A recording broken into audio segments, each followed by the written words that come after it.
జ్యోతిషాస్త్రరీత్యా ద్వాదశ రాశుల్లో 5వ రాశి అయినటువంటి సింహరాశి మిత్రులారా, మకా నక్షత్రం 1, 2, 3, 4 పాదములు, పుబ్బా నక్షత్రం 1, 2, 3, 4 పాదములు, ఉత్తరా నక్షత్రం మొదటి పాదానికి జన్మించిన మీరు సింహరాశి వారిగా పరిగణించబడుతున్నారు. ఈ నెల మీకు శుభాశుభ ఫలితాలు ఎలా ఉన్నాయంటే, ఈ నెల మీకు చాలా విధాలుగా అనుకూలం ఉంటుందండి. సింహరాశి మిత్రులారా, మీరు చాలా బాగుంటుంది. అన్ని వీడియోస్ చూసి ఫోన్ చేసి అడుగుతున్నారు, చాలా ఇబ్బందులు పడుతున్నామని. ఏది నమ్మాలి ఏది నమ్మకూడదు గురుగారు అని అడుగుతున్నారు. గోచారం అంతా ఒక 140-150 కోట్ల మంది ఉంటే అందులో 10% మంది మాత్రమే మీరుంటారు. అది అందరికి వర్తిస్తుంది కాదు. గోచారం అంటే యూనివర్సల్, మీ వ్యక్తిగతం అంటే మీ వ్యక్తిగతమే. కాబట్టి కేతువులు సింహం అద్భుతం. మీరు అద్దం ముందు ఉన్నట్టే సాధిస్తారండి. సింహం ఎప్పుడైనా ఓడిపోతుందా? అంత అద్భుతంగా సాధిస్తారు. సూర్యుడి మరియు బుధుడు 4వ ఇంటి పైన ప్రభావం చూపుతున్నాడు. లగ్నంలో కేతు అనుకూలంగా. సో నో ప్రాబ్లం, మీకు నో ప్రాబ్లం. అంతే 23 నుండి మీకు అద్భుతం. పోయిన నెల మే 23 నుండి మీకు వెలుగు వచ్చినట్టే. మీరు మంచి ఇప్పుడు నేను షూటింగ్ లో ఎలా ఇన్ని లైట్స్ మధ్య కూర్చున్నాను, అలాగే సింహరాశి వారు అద్భుతంగా ఉన్నారు. అష్టమ శని వల్ల నాకేమో అయిపోతుందో ఈ పానిక్ అంతా అవ్వాల్సిన అవసరం లేదు. అన్ని రకాల వీడియోలు చూసి బుర్రను పాడు చేసుకోకండి. సూపర్ గా ఉంది మీ జాతకం, అద్భుతంగా ఉంది. లగ్నంలో కేతు అనుకూలంగా ఉన్నాడు. రాహు కేతువు షార్ట్ టైం సమస్యలు ఇస్తుంటారు. రాహు కేతులు అంతా ఏం చేస్తారు, ఏమో అయిపోతుంది అవన్నీ షార్ట్ టైం, అలా ఫ్రాక్షన్ సెకండ్ ఫ్రాక్షన్ అలా అయిపోతుంది. కాబట్టి రాహు కేతు కూడా మీకు పెద్దగా ఇబ్బంది పెట్టరు. మళ్ళీ చెప్తున్నా, మీరు చాలా బాగుంటారు. గోచార ప్రకారంగా లగ్నంలో కేతు, సప్తమంలో రాహు, అష్టమంలో శని, భాగ్యంలో శుక్రుడు, దశమంలో రవి, లాభస్థానంలో గురువు, వ్యయంలో కుజుడు. వృత్తి ఉద్యోగాలు అనుకూలంగా పెరుగుతాయి. సింహరాశి మిత్రులారా, దీనికోసమే కదా మీ ఆరాటం. అన్ని అనుకూలంగా ఉంటాయి. పదోన్నతి, బదిలీ ఈ నెల అనుకూలంగా ఉంటుంది. మహిళలు అయితే ఉద్యోగం చేస్తున్న మహిళలకి మంచి అవార్డ్స్ కూడా పొందే అవకాశాలు బాగా ఉన్నాయి. ఊహించని మద్దతు లభిస్తుంది సమాజంలో. ఈ నెలలో సుదీర్ఘ ప్రయాణాలు కూడా స్త్రీ పురుషులు ఎవరైనా చేస్తారు.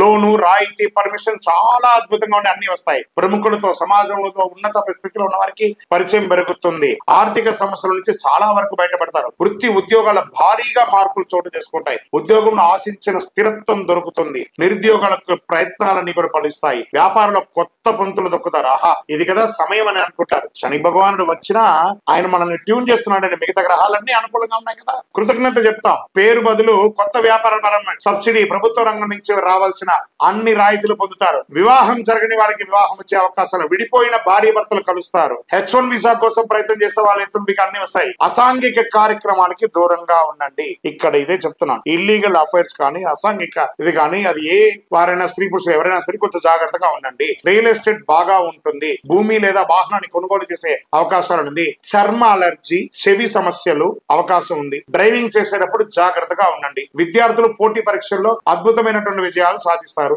రాజకీయ నాయకుడికి 70-30గా ఉంది. 70% అనుకూలంగా ఉంది. షేర్ మార్కెట్ మిశ్రమం అని కూడా చెప్పొచ్చు. మీడియా రంగం వారికి చాలా బాగుంది. ఐటీ రంగం వారికి నల్లేరుపై నడికే నెల. చాలా రోజులుగా ఉద్యోగం రాని వాళ్ళు లేదా ఉద్యోగంలో స్ట్రెస్ ఉన్న వాళ్ళకి ఇక్కడ అవన్నీ రెమెడీ అని కూడా చెప్పొచ్చు. నూతన ఉద్యోగ ప్రయత్నాలకి అద్భుతం అని చెప్పొచ్చు. ఈ నెల అదృష్టమైనటువంటి రోజులు 3, 6, 10, 12. అదృష్ట సంఖ్యలు 2, 4. చంద్రాష్టమం 18/6/2025 సాయంత్రం 6:35 నుండి 20/6/2025 9:45 రాత్రి వరకు చంద్రాష్టం ఉంటుంది. ఈ 2.5 రోజులు జాగ్రత్త. వాహనం నడిపేటప్పుడు జాగ్రత్త, సంతకాలు పెట్టేటప్పుడు జాగ్రత్త, పై అధికారులతో మాట్లాడేటప్పుడు జాగ్రత్త, భార్య భర్తల మధ్య జాగ్రత్త, కుటుంబ జాగ్రత్త. అన్నిటికంటే సైలెంట్ గా ఉండడం.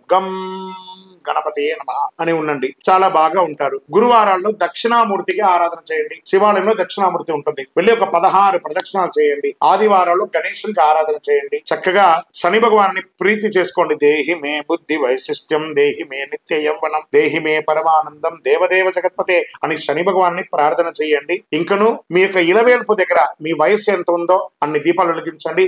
అతి శక్తివంతమైనటువంటి కరుంగాలి మాలను ధరించి ఆరోగ్యంగా, ఐశ్వర్యంగా, సంపన్నంగా, ఆనందంగా, ఏ విధమైనటువంటి దోషాలు లేకుండా ఉండండి. విజయోస్తు.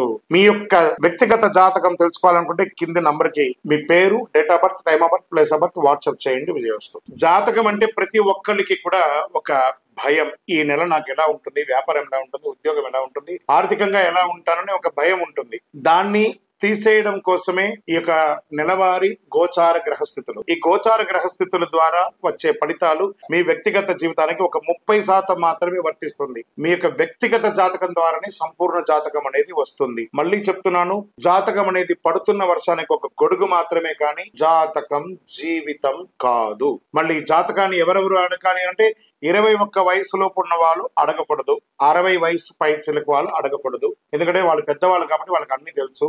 ఆర్థికమైనటువంటి లావాదేవీలు చేసేసి అప్పులు తీరడానికి కోసం జాతకం అడిగితే జాతకం చెప్పించుకుంటే అప్పులు తీరవు. ఇల్లీగల్ అఫైర్స్ గురించి అడగకూడదు. నమస్కారం.